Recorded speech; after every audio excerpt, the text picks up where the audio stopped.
Manajemen ASN adalah pengelolaan ASN untuk menghasilkan ASN yang profesional, memiliki nilai dasar berakhlak, etika profesi, bebas dari intervensi politik, bersih dari praktik korupsi, kolusi, dan nepotisme. Manajemen ASN lebih menekankan kepada pengaturan profesi pegawai, sehingga diharapkan selalu tersedia sumber daya aparatur sipil negara yang unggul, selaras dengan perkembangan zaman.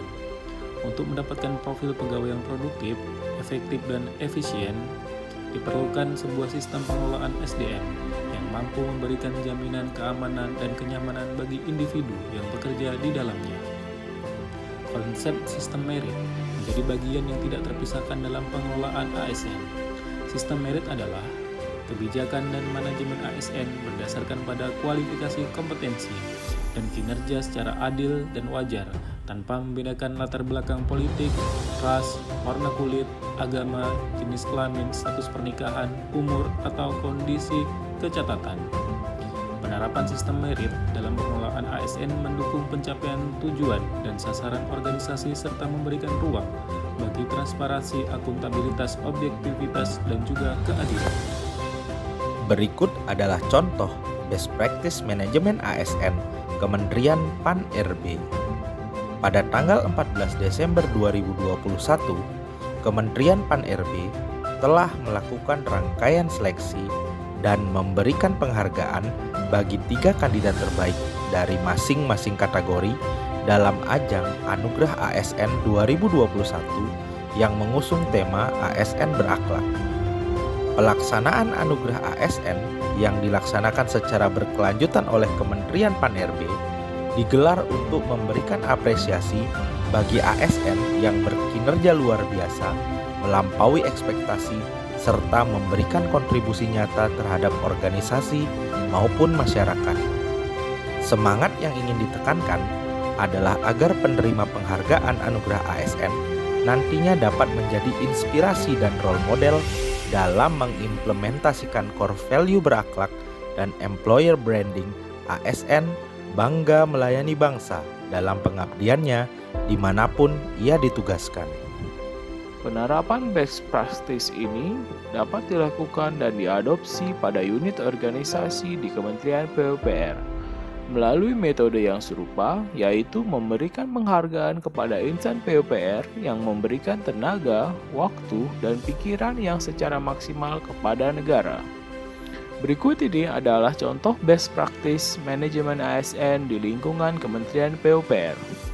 Penyelenggaraan penilaian potensi dan kompetensi CPNS di Kementerian PUPR formasi tahun 2017 yang akan diikuti oleh 982 peserta dibagi ke dalam 4 batch, di mana masing-masing batch terdiri dari 3 gelombang dengan waktu pelaksanaan mulai tanggal 21 sampai 22 Juli 2018 hingga 11 sampai 12 Oktober 2018. Penguatan kualitas SDM PUPR merupakan tugas dan fungsi BPSDM yang dilakukan melalui pengembangan kompetensi dari awal sebagai CPNS hingga karir pegawai selanjutnya.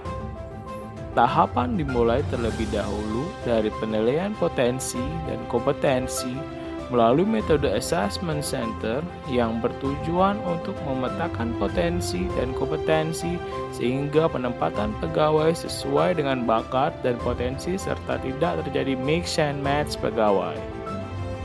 Assessment Center merupakan metode dan standar untuk menilai kompetensi keberhasilan PNS dengan menggunakan instrumen tertentu berdasarkan kompetensi jabatan yang dipersyaratkan.